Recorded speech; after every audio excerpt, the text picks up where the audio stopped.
இன்று காலை கெடாவில் வெள்ளத்தால் பாதிக்கப்பட்டவர்களின் எண்ணிக்கை அதிகரித்த நிலையில் பினாங்கில் குறைந்துள்ளது. மேலும் பெர்லிஸ் மற்றும் ஸ்லாங்கூர், பேராக்கிலும் இதே நிலைதான் நீடித்துள்ளது. கெடாவில் நேற்று இரவு 8 மணிக்கு 6760 இருந்த பாதிக்கப்பட்டவர்களின் எண்ணிக்கை இன்று காலை 8 மணி நிலவரப்படி 7494 உயர்ந்துள்ளது. 7445 குடும்பங்களில் இருந்து 6 மாவட்டங்களில் உள்ள 42 தற்காலிக நிவாரண மையங்களில் அவர்கள் தங்க வைக்கப்பட்டுள்ளதாக மாநில சமூக நலத்துறை தெரிவித்துள்ளது. அதிகபட்சமாக 3292 பேர் கோத்தாஸ்டார் மாவட்டத்தில் பாதிக்கப்பட்டுள்ளனர். கெடாவில் உள்ள 5 ஆறுகள் ஆபத்தான நிலையில் இருப்பதாக நீர்ப்பாசன மற்றும் வடிகால் துறை தெரிவித்துள்ளது.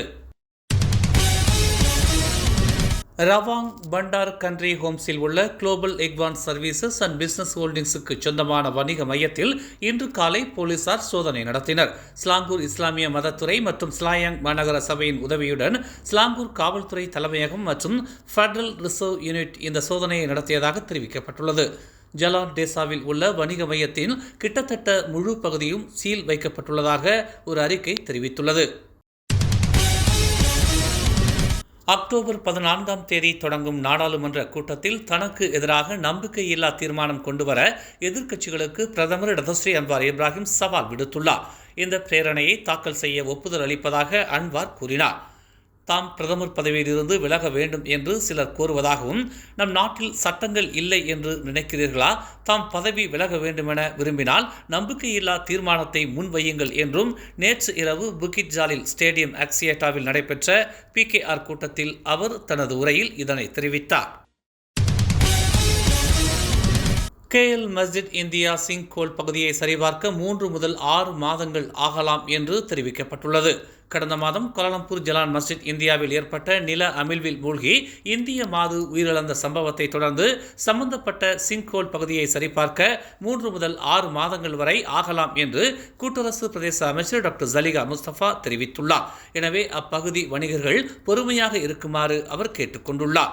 3 முதல் 6 மாதங்கள் வரையிலான காலக்கெடு நியாயமானதாக கருதப்படுகிறது என்று அவர் தெரிவித்தார். பயனர்களின் பாதுகாப்பு மற்றும் நல்வாழ்வுக்காக வணிகர் சங்கம் பொறுமையாக இருக்கும் என்று தாம் நம்புவதாக அவர் தெரிவித்துள்ளார். இது தொடர்பாக மஸ்ஜித் இந்தியா வர்த்தக சங்கத்தின் தலைவர் அமீர் அலி மைடினுக்கு ஜலிஹா விளக்கமளித்துள்ளார்.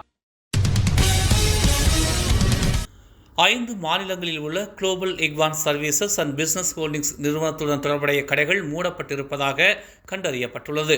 GISBH உடன் தொடர்புடையதாக நம்பப்படும் உணவகங்கள், பேக்கரிகள், மளிகை சாமான் மற்றும் சலவை பொருட்கள் கடை போன்ற பல வணிகங்கள் அந்நிறுவனத்தின் குற்றப்பின்னணியை தொடர்ந்து வாடிக்கையாளர்களின் வீழ்ச்சியை கண்டுள்ளன.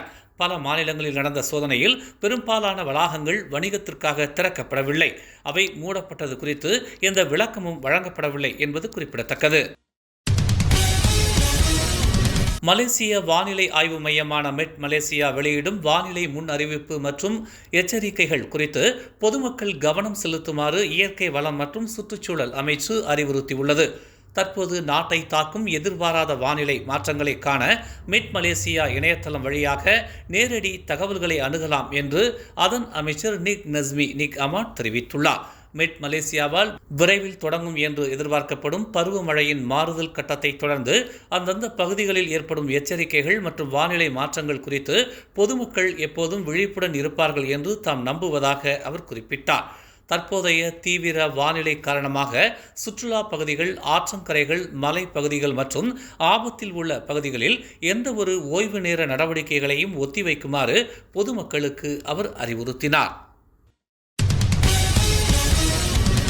வெள்ளம் பாதித்த பகுதிகளுக்கு சென்று சமூக வலைதளங்களில் பதிவிடுபவர்கள் மீது கெடா காவல்துறை நடவடிக்கை எடுக்கும் என்று மாநில காவல்துறை தலைவர் ஃபைசோல் சலே தெரிவித்துள்ளார். தங்களின் பதிவுகள், பார்வைகள் மற்றும் மதிப்பீடுகளை பெறுவதற்கு பொதுமக்களின் துயரத்தை பயன்படுத்திக் கொள்வதற்கு பதிலாக வெள்ளத்தால் பாதிக்கப்பட்டவர்களுக்கு உதவலாம் என்று அவர் கூறினார். ஆபத்தான பகுதியிலிருந்து யாரேனும் நேரடி ஒளிபரப்பு செய்வது கண்டறியப்பட்டால் அதை நிறுத்தி தேவையான நடவடிக்கை எடுப்போம் என்று பொக்கோக் சேனாவில் உள்ள நிவாரண மையத்தை பார்வையிட்ட பிறகு செய்தியாளர்கள் மத்தியில் அவர் இதனை தெரிவித்தார்.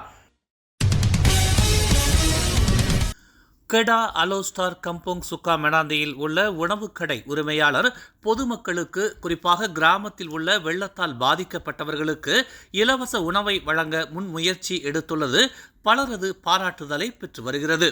73 வயதான ஜமாலுடின் அமாட் கடந்த புதன்கிழமை தனது கடையில் வெள்ளம் ஏற்பட்டதால் வெள்ளத்தால் பாதிக்கப்பட்டவர்களுக்கு உதவி செய்வதன் மூலம் திரும்ப கொடுக்க வேண்டும் என்ற வலுவான விருப்பத்தை உணர்ந்ததாகவும், தன்னால் வழக்கம் போல் செயல்பட முடியவில்லை என்றும் கூறினார்.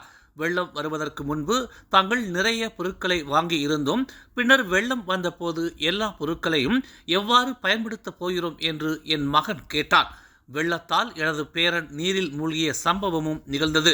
இருப்பினும் அவரை பாதுகாப்பாக வைத்திருந்த அல்லாவுக்கு நன்றி செலுத்தும் வகையில் பொதுமக்களுக்கு இலவச உணவை வழங்குமாறு எனது மகன் பரிந்துரைத்தார் என்று அவர் தெரிவித்துள்ளார்.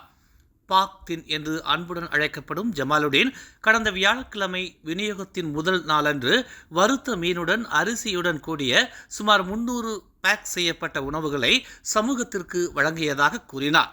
ஓய்வு பெற்ற இராணுவ வீரரான ஜமாலுடீன் தனது முயற்சி சமூக வலைதளங்களில் வைரலானதை அடுத்து உணவு தேடுபவர்களின் எண்ணிக்கையும் அதிகரித்திருப்பதாக சுட்டிக்காட்டினார். மேலும் செய்திகளை தெரிந்து கொள்ள தமிழ் மலர் நாளிதழை பாருங்கள். உடனுக்குடன் செய்திகளை தெரிந்து கொள்ள தமிழ் மலர் இணையதளம், தமிழ் மலர் செயலி மற்றும் மலர் டிவி யூடியூப் சேனலை வலம் வாருங்கள். எங்களோடு இணைந்திருக்க மலர் டிவியை பதிவு செய்து கொள்ளுங்கள். உறவுகள் மகிழ்ந்திட விருப்பம் மற்றும் பகிர்வு சேவையை சொடுக்கிடுங்கள்.